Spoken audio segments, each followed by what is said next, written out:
তুমেনের গান লিখেছেন দাসির আবদান বাতজাবাই। ভয়াল গর্জন বৈকালের। সমুদ্রের মতো বিরাট বৈকাল হ্রদ। শুক্লকেশ ঢেউগুলো আছড়ে পড়ছে পাহাড়ে। উত্তুঙ্গ গায়ে রেখে যাচ্ছে ফেনার বিপুল পুঞ্জ। পাহাড়ের মাঝখানে সরু তটে বারবার ধেয়ে এসে বালিতে রেখে যাচ্ছে ফেনার সাদা ফিতে। মুছে নিচ্ছে ঘোড়ার খুরের চিহ্ন। সোনালি বালি ভিজে চকচকে মসৃণ। পানিতে যে ঘোড়া নেমেছে তা বোঝা ভার। বিরাট হ্রদের উপরে অনেক উঁচুতে ভেসে চলেছে মেঘ। কখনো কখনো মেঘ কেটে বেরিয়ে সূর্য সোনালি রেখা আঁকছে হ্রদের নীল বুকে। বিরাট একটা পাহাড়ের ন্যাড়া মাথায় নিঃসঙ্গ বার্চ গাছ দাঁড়িয়ে আছে দুরন্ত পানির উপর। হাওয়ায় শিরশিরে কম্পমান পাতাগুলো যেন গান গাইছে। কিসের গান? কার গান? পাথরের কঠোর জড় স্তূপকে গান শোনাচ্ছে, কিংবা হয়তো সে গান অনেক নিচুতে উদ্দাম নৃত্যরত ঢেউগুলোর জন্য। পাহাড়ের ওধারে হ্রদের অনতি দূরে ঘাসে ঢাকা উপত্যকায় শান্তিতে চড়ে বেড়াচ্ছে ঘোড়ার বড় একটা পাল। লালচে তামাটে ঘোড়ায় চেপে বুড়ো অশ্বপালক নেমে এলো পানির কিনারায়। পানির বুকে সোনালি সূর্যের আলোয় চোখ ধাঁধিয়ে গেল। হাতের আড়াল করে এক দৃষ্টিতে সে তাকিয়ে রইল ধুধু নীল বিস্তারের দিকে। মনে হয় কি যেন দেখতে চাই সে, কার যেন অপেক্ষায় আছে। সে আছে নৌকোগুলোর প্রতীক্ষায়, যৌথ খামারের জেলেদের ফেরার কথা এতক্ষণে, কিন্তু কোনো পাত্তা নেই তাদের। বৈকালকে দেখতে ভালোবাসে বুড়ো, দেখার সময়ও বয়ে যায়নি। ঘোড়ার পিঠে চুপচাপ সে বসে আছে, ভরপেট। লালচে তামাটে ঘোড়াটাও ভারী কেশর মাথাটা পানির দিকে নামিয়ে দাঁড়িয়ে রইল শান্তভাবে। হঠাৎ একটা পাহাড়ের কোণ ঘুরে পালের মধ্যে ছুরির মতো পথ কেটে দৌড়ে এলো মস্ত বড় সাদা একটা ঘোড়া। আর তাকে ধেয়ে কালো ঘোড়ায় চেপে দেখা দিল জোয়ান দৈত্যের মতো তুমেন। ঘোর কেটে যাওয়াতে চমকে উঠে বুড়ো বাদমা ঘোড়া ছুটিয়ে গেল তাকে সাহায্য করতে, কিন্তু কোনো দরকার নেই সাহায্যের। চটপটে অভ্রান্ত হাতে তুমেন বার্চ লাঠির কোণে লাগানো লম্বা ফাঁসওয়ালা দড়িটা, যার নাম উর্গা, ছুঁড়ে তেজি ঘোড়াটাকে কাছে টেনে তৎক্ষণাৎ ঝুঁটি চেপে তার পিঠে চাপিয়ে দিল জিন। বাহাদুর বটে আমাদের তুমেন, ভাবল বুড়ো বাদমা। কেমন চটপট তুমেন ঘোড়াটাকে ধরে জিন পরিয়েছে, খুব তারিফ করল মনে মনে। ঘোড়াটার মুখে তুমেন খলিন গুজে দেওয়াতে বুড়ো বাহবা দিয়ে নিচু গলায় বলল, বেশ, এবার জব্দ।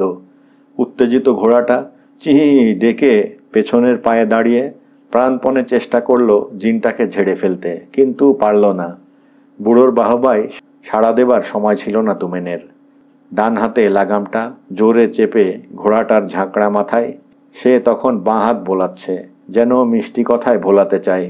আর জানোয়ারটাও যেন বুঝতে পারল ও দুটো শক্ত জবর হাত ছাড়াবার কোনো উপায় নেই। তাই হঠাৎ সে শান্ত হয়ে এলো। তবু সারা শরীর তখনও থরথর করে কাঁপছে, কান দুটো নড়ছে, পা দিয়ে মাটি আঁচড়াচ্ছে। তুমেন আচমকা লাফিয়ে উঠল জিনে, এত হালকাভাবে যে বাদমার পর্যন্ত তাক লেগে গেল। বেশ জোরে চিহি ডেকে পিঠের ওপর থেকে অনভ্যস্ত বোঝাটা ঝেড়ে ফেলবার জন্য পেছনের পায়ে ঝট করে দাঁড়ালো ঘোড়াটা। কিন্তু তাতে কোনো লাভ নেই। শক্ত হয়ে জিনে চেপে বসে রইল তুমেন। তখন মাথা নিচু করে ঘোড়াটা এক ঝটকায় এগিয়ে পাগলের মতো দৌড় দিল।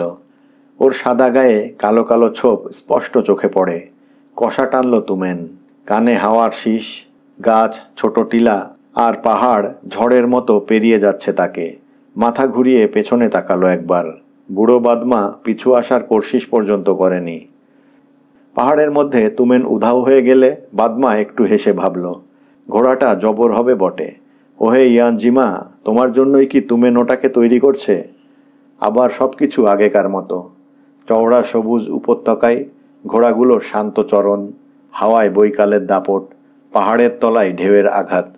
বুড়ো আবার ঘোড়ায় করে পানির ধারে নেমে হাতটা চোখের উপরে মেলে তাকিয়ে রইল দূরে। কতক্ষণে জেলেরা আসবে? ঝড়ের শেষ তো নেই। কিছু একটা ঘটছে নাকি? সূর্য অস্তাচলে যাচ্ছে। ঘণ্টাখানেকের মধ্যে ধীরে ধীরে নেমে যাবে বৈকালের নীল পানিতে। হাওয়ার মুখে ভেসে এলো গান গাওয়া পরিচিত একটি কণ্ঠস্বর। আসছে পাহাড়ের ওধার থেকে, ক্রমশ কাছে আসছে। কথাগুলো এবার বাদমার কানে এলো। কি তীব্র ডাক আমার এই দুরন্ত ঘোড়ার, দল ছাড়া করেছি ওকে, ছিনিয়ে নিয়েছি ওর স্বাধীনতা। তুমেন গাইছে, গানেও ভোলে না পেয়ারের ইয়ানজিমাকে। সামনের ঢালু জায়গাগুলোতে চোখ বুলিয়ে আবার হেসে উঠল বাদমা।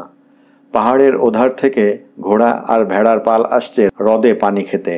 নিজের যৌথ খামারের পালে বাদমা দেখল সাদা ঘোড়াটাই চেপে আসছে তুমেন। গান গাইছে সে। হঠাৎ হাওয়া থেমে গেল। সন্ধ্যাবেলায় এরকম প্রায়ই হয় বৈকাল হ্রদে। ঢেউগুলো ঢিমিয়ে আলসে হয়ে গেছে। জানোয়ারগুলো নিঃশঙ্কে এলো পানির কাছে।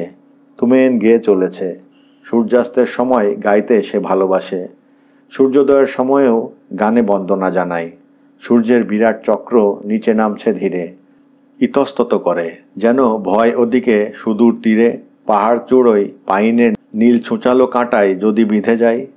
ঝিমিয়ে আসা পানিতে গোলাপি আভা। ঢেউয়ের আলোড়ন কমে আসাতে একটি কম্পমান চিকচিকে সোনালি পথ প্রসারিত হলো বৈকালের বুকে।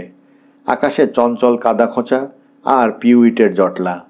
সমৃদ্ধ দূর ক্ষেত থেকে সংক্ষিপ্ত রাত্রি কাটাতে আসা হাঁসগুলো ধপাধপ নামছে পানিতে। গেয়ে চলেছে তুমেন। তার গান ক্রমশ বেড়ে বিস্তার পেয়ে ভরে উঠছে। স্বচ্ছন্দ ভরাট সে গান মুক্ত কণ্ঠে নিঃসৃত। বাদমা একমাত্র শ্রোতা নয় এখন। এতক্ষণে ঘর ফিরতি জেলেদের কানে গিয়েছে তার কণ্ঠস্বর। তুমেন নয়। কান খাড়া করে বলল এক দাঁড়ি, আর কি হবে? তুমেনের বাবা বুড়ো জারগাল হেসে উত্তর দিল পাশের ইভান কালাশনিকভের দিকে চকিত দৃষ্টি হেনে। দৃষ্টিতে গর্বের আভাস। মজ্জায় মজ্জায় কালাশনিকভ বৈকালের জেলে। বুড়িয়ার যৌথ খামারে যোগ দেয় বহু বছর আগে। তুমেনের মতোই সে লম্বা আর প্রকাণ্ড। তুমি তো নেহাত ক্ষুদ্র দেখতে, জারগাল। তোমার এমন দৈত্যের মতো ছেলে হলো কি করে? বুড়োকে চটাবার জন্য বলল কালাশনিকভ। ঠাট্টার জবাব হলো ঠাট্টা। জারগাল জুৎসই জবাব দিল, ওটা হয় খামারের গোস্ত রুটির দৌলতে। অল্প বয়সে আমার তো এরকম খাবার জোটেনি। জবাব দিয়ে খুশিতে বুড়ো হেসে উঠল। তুমেনের গান এবারে আরও স্পষ্ট কানে আসছে। দাঁড়ের শব্দে সোনার ব্যাঘাত যাতে না ঘটে সেজন্যে ওরা থেমে গেল। স্থিরভাবে চেয়ে রইল সামনে, যেখানে তীরের চড়াই আর সূর্যাস্তের আলোয় ঘোড়ার পিঠে গাইয়ে বসে আছে। পানির উপরে মুখর হয়ে উঠল সেই গান। গানের পাত্রীটি কে? জেলেরা জানতে চাইল। হেঁয়ালি ভরা হাসি হাসল বুড়ো জারগাল। ইয়ানজিমা থাকলে সঙ্গে সঙ্গে টের পেত গানের পাত্রীটিকে। কিন্তু সে নৌকোয় নেই, তীরেও নেই। নিজেকে নিয়ে গান গাইছে আর কি, বুড়ো বলল। তীরে ভিড়ল নৌকাগুলো। বুড়ো বাদমা স্বাগত জানিয়ে টুপি নাড়াল। কিন্তু সাদা ঘোড়ার সওয়ারি তুমেন চলে গেল পালে। মুখে তার কথা নেই এখন। এত লোকের সামনে গান তার ভেগেছে। সেদিন আবার বৈকালের পানি ফুঁসে উঠল কালো হয়ে। আকাশে ছেঁড়া খোঁড়া মেঘের ছুটোছুটি। সন্ধ্যা হয়ে এলো, কিন্তু আবহাওয়া ভালো হলো না। সূর্যলোকের অগোচরে অদৃশ্য হলো পাহাড়ের পেছনে। ধিকি ধিকি শিবির আগুনের সামনে বসে আছে বাদমা আর তুমেন। আগুনের উপরে ধোঁয়ার কালো কেটলি। টিনের মগে করে দুজনে চা খাচ্ছে রয়ে শয়ে। কাছে চড়ছে ঘোড়ার পাল। ঘোড়ার দাঁতে ঘাস কাটার শব্দ, খুরের শব্দ, খেলুড়ে বাচ্চা ঘোড়ার ডাক। ধোঁয়ার মধ্য দিয়ে বারবার চোখ মেলে তুমেন দেখে নিচ্ছে লম্বা পা পাতলা একটা বাচ্চা ঘোড়াকে। সেটার কপালে একটা সাদা ছোপ। সমান বয়সের অন্য সব বাচ্চার চেয়ে অনেক লম্বা সে। মাথার গড়ন এবং দীর্ঘ কমনীয় ঘাড় তাকে নিজস্ব একটা চেহারা দিয়েছে। তাছাড়া অত্যন্ত দ্রুত গতি সে। একবার যদি দৌড়বার খেয়াল জাগে তাহলে 3 বছর বয়সের ঘোড়াগুলো পর্যন্ত পাল্লা দিতে পারে না। বাচ্চাটার দিকে তাকালেই স্নেহে ভরে যায় তুমেনের চোখ। তার চেয়ে ভালো করে আর কে জানে পালে নতুন জাতের একটা ঘোড়া পাবার জন্য কত খেটেছে যৌথ খামারের পশুপালন বিশেষজ্ঞ নবীনা ইয়ানজিমা। জাতটা হলো প্রসিদ্ধ দন নদী তীরের ঘোড়া আর বুড়িয়াতের শক্ত সমর্থক ঘোড়ার শঙ্কর। সে ছাড়া আর কে জানে কত রাত্রি ইয়ানজিমা কাটিয়েছে নতুন জাতের বাচ্চাগুলোর লালন পালনে। সেসব রাত্রে সেই তো ওকে সঙ্গ দিয়েছে। এখন তার হাতে আশ্চর্য সুন্দর এই বাচ্চাটা। তার দিকে প্রতিক্ষণ চোখ না বুলিয়ে কি করে থাকে সে? কেননা যতবার তাকায় ততবার মনে পড়ে প্রিয়ার কথা। অন্ধকার ভারী হয়ে এলো। ছোট্ট ঝর্ণার পাশে বার্চের গুঁড়িগুলো ধূসর অস্পষ্ট। মেঘগুলো নেমে এসেছে। মনে হয় পাহাড়ে চাপ দিচ্ছে তারা, আজ রাতে বৃষ্টি হবে বলে কাতরিয়ে উঠে দাঁড়ালো বাদমা। পিঠটা সারাদিন কনকন করছে কিনা। তুমেনও উঠে দাঁড়ালো। বাকি চাটুকু আগুনে ছলকে ফেলে হিসহিসে কয়লাগুলো বুট দিয়ে নিভিয়ে মগ আর ঠান্ডা মাংসের বাকি টুকরোটা থলেতে ভরে নিল। রোগা ছোটোখাটো বাদমার পাশে তাকে বিরাট দেখাচ্ছে। হ্যাঁ, দারুণ ঝড় আসবে। আমার পিঠ কনকনানি নেই, তবু মেঘ দেখে বলে দিতে পারি, হেসে বলল সে মোলায়েমভাবে, যাতে বুড়ো মনে ব্যথা না পায়। আবছা আলোয় ঝকঝক করে উঠল তার শক্ত সমান দাঁত। আমার পিঠটা তোমার মেঘের চেয়ে কাছে তো, পাইপে টান দিতে দিতে গড়গড়িয়ে বলল বাদমা। পাইপের আলোয় মুহূর্তের জন্য উদ্ভাসিত হলো তার বলিকীর্ণ গাল।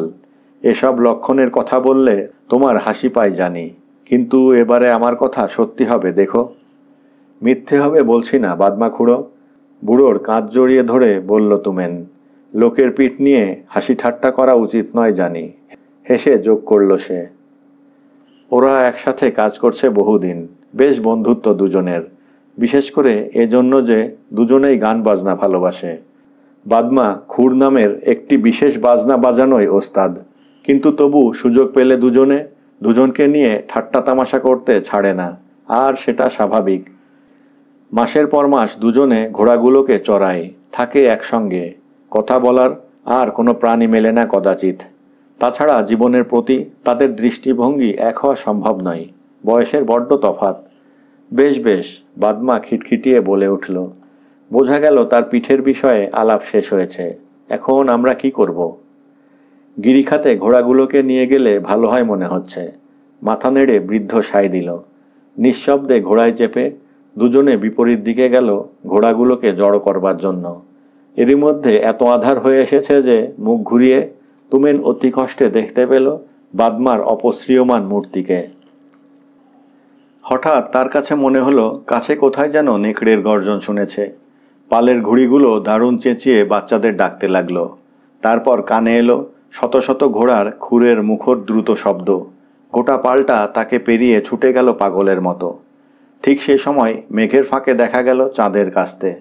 ঝাপসা আলোয় তুমেনের চোখে পড়ল তিনটি ঘোড়ার বাচ্চা দল থেকে পিছিয়ে ঊর্ধ্বশ্বাসে ছুটেছে গিরিখাতের শেষ দিকে, আর বড় বড় লাফ মেরে তাদের পিছনে ধাওয়া করেছে প্রকাণ্ড একটা বুড়ো নেকড়ে।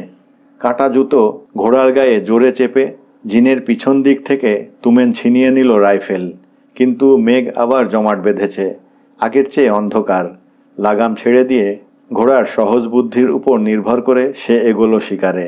কান খাড়া করে আছে, উদ্ধারের আশায় কাতর চিহিডাক যে কোনো মুহূর্তে হয়তো শোনা যাবে। দুর্ভেদ্য অন্ধকারে কেমন যেন মনে হতে লাগলো বড্ড বেশিক্ষণ সে চলেছে। বেচারি ঘোড়ার বাচ্চাগুলোর কাছে এতক্ষণে পৌঁছিয়ে যাওয়া উচিত, কিন্তু কোথাও কিছু নেই, কিছু দেখাও যায় না, শোনা যায় না কিছু। আশা সে ছেড়ে দিতে বসেছে এমন সময় হঠাৎ একটা টিলার উপরে আকাশের পটভূমিতে একটা বাচ্চার শরীর স্পষ্ট চোখে পড়ল। সেই তিনটের একটা নিশ্চয়ই। ঘোড়াটাকে ঝটকায় সেদিকে ফেরালো তুমেন, কিন্তু বাচ্চাটা ততক্ষণে টিলার মাথায় পৌঁছিয়ে ওধারে চলে গিয়েছে। আর যেখানে সে এই দাঁড়িয়েছিল সেখান থেকে নেকড়ের দ্রুত ছায়া সামনে এগিয়ে গেল তীরের মতো। পাকা হাত তুমেনের, কাঁধে রাইফেল চেপে ঘোড়া টিপল সে। বন্দুকের আওয়াজ কান ঝনঝন করে উঠল। সেটা থেমে যেতে স্বাভাবিক একটা স্তব্ধতা চারিদিক থেকে যেন আচ্ছন্ন করল। এমনকি সামান্য খসখস শব্দ পর্যন্ত নেই, ঘোড়ার বাচ্চা বা নেকড়ের টু শব্দ নেই। ঝিরঝিরে বৃষ্টি নামল। হ্রদের উপরে কোথাও বিদ্যুতের চমক, স্তব্ধতা চিরে বজ্র নির্ঘোষ। বাচ্চা ঘোড়াটাকে যেখানে দেখেছে তুমেন সেখানে সে একটা চক্কর দিল, কিন্তু কিছু দেখতে না পেয়ে ফিরে চলল। ভাবল এভাবে চললে আরও সহজে ঘোড়ার পালের সন্ধান পাবে। শেষ পর্যন্ত দেখা পেল পালের। গভীর সংকীর্ণ একটা গিরিখাতে ঘোড়াগুলোকে নিয়ে যাচ্ছে বুড়ো বাদমা। আবহাওয়া খারাপ থাকলে এখানটায় সচরাচর আশ্রয় নিত তারা। সারা রাত মুষলধারে বৃষ্টি, বিদ্যুতের হিমনীল চমক আর থামে না। স্বল্প মুহূর্তের জন্য অন্ধকারে ফুটে উঠছে গরমের জন্য ঘেঁষাঘেঁষি করে দাঁড়ানো ঘোড়াগুলোর দরদর বৃষ্টিতে ভেজা পিঠ। তুমেন আর বাদমা ভিজে জবজবে, কিন্তু আগুন জ্বালাবার প্রশ্ন ওঠে না। একবারও তারা ঘোড়ার পিঠ থেকে নামল না। ভোরের প্রথম অস্ফুট আলো ফোটার সঙ্গে সঙ্গে তুমেন বাচ্চা ঘোড়াগুলো গুনতে গেল। যা আশঙ্কা করেছিল ঠিক তাই, সাদা ছোপওয়ালা সেই ছিমছাম বাচ্চাটা নেই। তুমেনের মনে হলো বুকটা তার খালি হয়ে গিয়েছে। কুয়াশার মধ্যে সামনে যেন দেখল ইয়ানজিমার মুখ, গায়ের সব লোকের মুখ। বড় সেই সভায় সে যখন কথা দেয় পালের বাচ্চাগুলোর দায়িত্ব তার, সবাইকে বিনা ব্যতিক্রমে নিরাপদে সে দেখবে, তখন কি হাততালিটাই না পড়েছিল। পাকাপাকি রাখাল রাবদান বলিকুঞ্চিত মুখে তার দিকে চেয়ে বাপের মতো সস্নেহে বলেছিল, ওর উপরে পুরো ভরসা আমাদের। আর ইয়ানজিমা, সে সন্ধ্যায় সে কিভাবে তার দিকে তাকায়, দুজনের দৃষ্টি মেলাতে কি আলো ঝিলিক দিয়ে উঠেছিল তার চোখে। মনে হলো সে বলছে, তোমার উপর ভরসা রাখি তুমেন। বেজার মুখে বলল তুমেন, আমি চললাম বাদমা খুড়ো, ওকে খুঁজে বের করবই, বের করতেই হবে। কোনো কথা না বলে মাথা নেড়ে সায় দিল বুড়ো। অনর্গল বৃষ্টিতে ঘোড়ায় চেপে তুমেন চলেছে তো চলেছে অমূল্য সেই বাচ্চা ঘোড়াটির খোঁজে। দুশ্চিন্তায় বিনিদ্র রাত কাটিয়ে চোখ আর খুলে রাখা যাচ্ছে না। ক্লান্তিতে মাথা ঝুঁকে পড়ছে বুকে। জিনে বসে থাকা কঠিন। অসুখী মনে উতরাই আর চড়াই ভালো করে দেখে ভাঙা গলায় ডাকছে পেয়ারের বাচ্চাটাকে, কিন্তু উত্তরে কানে আসছে শুধু খাড়া পাথুরে পাহাড়ের গায়ে বৃষ্টিধারার কলকল ধ্বনি। সূর্যোদয়ের আগে বৃষ্টি ধরল। ছেঁড়া খোঁড়া মেঘগুলো বিদায় নেওয়াতে দেখা দিল স্বচ্ছ নীল আকাশ, তাতে স্বল্প গোলাপি আভা। একটা বড় টিলার মাথা থেকে তুমেন দেখল বাদমা গিরিখাত থেকে ঘোড়াগুলোকে বের করে আনছে। ঘোড়াগুলো একে একে সংকীর্ণ খাত থেকে বেরিয়ে উপত্যকার বৃষ্টিতে ধোয়া উজ্জ্বল ঘাসে ইতস্তত ছড়িয়ে পড়ছে, সুন্দরভাবে চোখে পড়ল। দিনের শুরু হলো গতানুগতিকভাবে, যেন সেই অস্থির রাত্রি আর নিষ্ঠুর ঝড় বৃষ্টি ঘটেনি কখনো।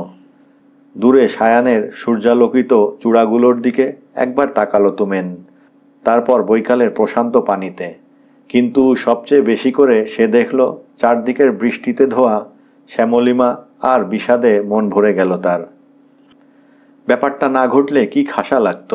উদয়াচলের সূর্যকে কি মুখর গানে স্বাগত জানাতো সে। কি বলবে ইয়ানজিমা এখন, ভেবেই তার বুক হিম হয়ে আসে।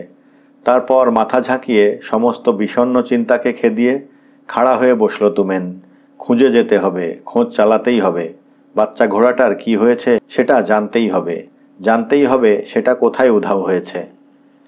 এখনও যে জায়গায় যায়নি সেখানটা দেখে আসার জন্য দৃঢ়ভাবে সে ঘোড়াটা চালালো বৈকাল তীরের দিকে। রেলবাঁধের কাছে আসাতে ট্রেনের গুরু গুরু ধ্বনি কানে এলো। রেকাবে ভর দিয়ে দাঁড়িয়ে রেলপথটা সে দেখল, সেটা ফাঁকা, ট্রেনটা সুড়ঙ্গে, ভাবল সে। আর সত্যিই তাই। আর তখনই পাহাড়ের কেটে ফেলা গা থেকে ঝট করে বেরিয়ে এলো ধোঁয়ার ছোট্ট একটা কুণ্ডলী। হাঁপাতে হাঁপাতে একটা ইঞ্জিন বেরিয়ে এলো রৌদ্রোজ্জ্বল মুক্ত বিস্তারে।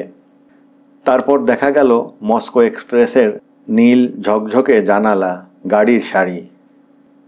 সুড়ঙ্গের পাথর বসানো অন্ধকার গহ্বর থেকে বেরিয়ে দ্রুত ছুটল ট্রেনটা, কিন্তু সঙ্গে সঙ্গে আর একটা পাহাড় যেন ঝাঁপিয়ে কাছে এলো। পাহাড়ের মাঝে আর একটা অন্ধকার বিষণ্ণ গহ্বর। কটা সুড়ঙ্গ এখানে মনে করার চেষ্টা করল তুমেন। 49 বোধ হয়, না 51। ঠিক সেই মুহূর্তে দ্বিতীয় সুড়ঙ্গের ওমুখের বাঁধটাই তার চোখ পড়াতে আতঙ্কে সিঁটিয়ে উঠল তুমেন। সুড়ঙ্গটার ওধারে, যেখানে ট্রেনটা ঢুকবে এক্ষুনি, ঘোড়ার বাচ্চাটা, তার বাচ্চাটা, কপালে সাদা ছোপ সেই বাচ্চাটা বাঁধের ঢালুর ঘাস অলসভাবে চিবোতে চিবোতে ধীরে ধীরে উঠছে রেল লাইনে। ট্রেনটা নিজের থেকে কত দূরে হিসেব করে নিল তুমেন। ইঞ্জিনটা এরই মধ্যে সুড়ঙ্গে ঢুকেছে, ধোঁয়া কুণ্ডলি পাকাচ্ছে পেছনে।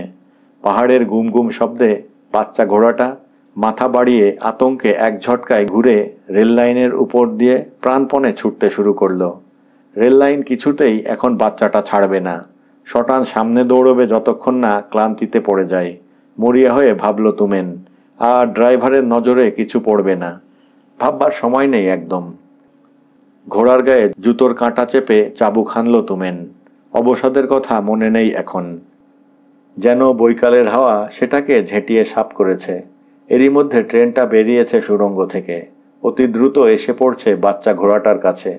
ধরে ফেলতেই হবে, না হলে চলবে না, ফিসফিসিয়ে উঠল তুমেন। সত্যি কি সেটা তার ফিসফিসানি, না রগে রক্তের দপদপানি, কে জানে। ঘোড়ার মাথার উপর ঝুঁকে প্রায় শুয়ে এই প্রথম সে ঘোড়াটাকে নিষ্ঠুরভাবে খোঁচা দিল। কানে হাওয়ার সনসন, চোখ কেটে যাচ্ছে হাওয়ায়। এখন সে নিজেই রেল লাইন বরাবর ঘোড়া ছুটিয়েছে, তবু পিছনে ক্রমশ কাছে আসা চাকার ঘড়ঘড়ানি কানে আসছে না। ইঞ্জিনের ক্রমশ গরম উত্তাপ অনুভব করছে না। একটা মাত্র জিনিস তার বোধে আর মনে, সামনে ঘাড় উঁচিয়ে ছোটা ঘোড়াটা। মুহূর্তের জন্য চোখ না ফিরিয়ে সে উর্গাটা বাঁকিয়ে রেখেছে। ঠিক মুহূর্তে ছুটবে, কখন তার প্রতীক্ষায়। টিপ ফসকালে হবে না, ফসকালে চলবে না। তারপর সে জিনে খাড়া হয়ে বসে হুপ করে উঠল। সর্পিল দড়িটা শীষ দিয়ে উঠল হাওয়ায়, কিন্তু গলায় না পড়াতে পিছলে এলো ঘোড়াটার পিঠ থেকে। চমকে উঠে বাচ্চাটা লাফ মারল একটা, আর তারপর আরও দ্রুত বেগে ছুটল সামনে, কান মুড়ে। দাঁতে দাঁত চাপল তুমেন। যেতে যেতে উর্গাটা তুলে নিয়ে নিজের ঘোড়াটাকে যত জোরে পারে চাবুক কষালো, আর ঘরমাক্ত জানোয়ারটা পাগলের মতো দৌড়বার শেষ একটা চেষ্টা করল। আর 1 সেকেন্ড, তারপরই বাচ্চা ঘোড়াটা ঢুকবে সুরঙ্গে। আবার উর্গা ছড়ল তুমেন। ইঞ্জিনের হুইসেলের বিকট আওয়াজে চাপা পড়ল আর সব কিছু। ভারমুক্তির একটা অসাধারণ বোধ তুমেনের সারা শরীরে। সে দেখেছে এবারে ফাঁসটা বসেছে বাচ্চা ঘোড়াটার গলায়, কিন্তু পর মুহূর্তে তার জ্ঞান লোপ পেল। ঘোড়াটার সঙ্গে সে গড়িয়ে পড়ল খাড়া বাঁধ থেকে। মনে হলো ট্রেনটা থেমেছে। চারদিকে ভিড় করে দাঁড়িয়েছে যাত্রীরা। ভিড় ঠেলে বিড়বিড় করতে করতে আসছে বুড়ো বাদমা। কি বলছে সে? মনে হলো কাল রাত্রে দেখা একটা স্বপ্নের কথা বলছে। সেটা কি করে সম্ভব? দুজনে তো একদণ্ড ঘুমোয়নি। চোখ খুলে অনেক চেষ্টায় তুমেন শেষ পর্যন্ত বলল, কি হয়েছে? বাঁধের নিচে চিত হয়ে শুয়ে আছে সে। ততক্ষণে ট্রেন চলে গেছে অনেক দূরে। পাহাড়গুলোর উদ্যত কিনারায় লেগে আছে সাদা ধোঁয়ার রেখা। পাথর আর ঝোপঝাড়ে আস্তে আস্তে রেখাগুলো মিলিয়ে যাচ্ছে অনিচ্ছা সত্ত্বে। তার ঘোড়াটা ধীরে সুস্থে ঢালু হয়ে চলেছে বৈকালের দিকে।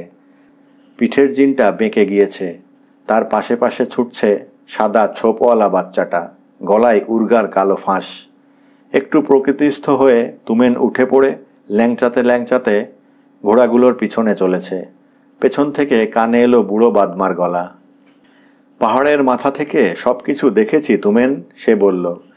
উর্গা ছোঁড়ার পর পড়ে যাবার সময় ছেড়ে যে দাওনি তাই রক্ষে। তোমার যেমন টিপ, তেমনি উর্গা ছোড়াই হাত বটে। ধরো, নাও এটা। ফিরে দাঁড়ালো তুমেন।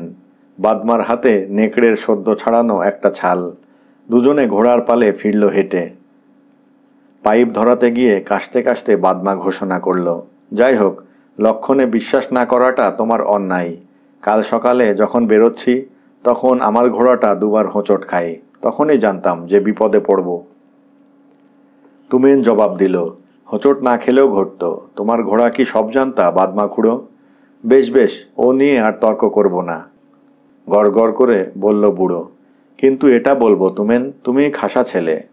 একটু চুপ করে থেকে ধূর্ত চোখে তাকিয়ে সে যোগ করল, যাই হোক, ইয়ানজিমা মানে যার জন্যে তুমি গাইলে, সে না থাকলে তুমি বাচ্চা ঘোড়াটাকে বাঁচাবার এত চেষ্টা করতে না, সেটা তো মানো, ঠিক না? ক্লান্ত চোখে তার দিকে তাকালো তুমেন। কিছু বলল না। কি লাভ বলে? বৃদ্ধ যা খুশি ভাবুক। যদি সে বলে যে শুধু ইয়ানজিমাকে নিয়ে ব্যাপারটা নয়, তাহলে হয়তো বুড়ো তাকে বিশ্বাস করবে না। ধন্যবাদ।